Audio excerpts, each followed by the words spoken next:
Step 1. Find a trusted broker. There are several out there, but you want to make sure that your crypto is secure. Exchanges like Crypto.com and Coinbase are widely used around the US. Step 2. Once you've chosen your exchange, you'll need to create an account. While each exchange may be set up a little differently from another, the basics are pretty much the same. After you are verified, you will likely be prompted to enable two-factor authentication or 2FA. This is important to add an extra layer of security to your account. After all, you don't want someone else to access your account and take your valuable assets. Now you'll need to take one more step before you're able to make your first purchase.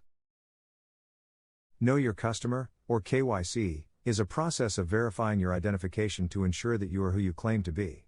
You'll be asked to submit certain documentation. Usually, this is a picture of your driver's license, passport, social security card, or another form of ID. Some may also require a picture of you holding your driver's license. Step 3. Now that you are verified and approved, you can fund your account. Often you need only to connect your account to your bank account. Some exchanges also allow you to use a credit card.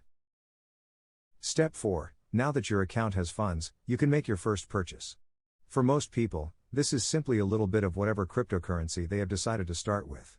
Soon, however, you'll realize that this is only the beginning.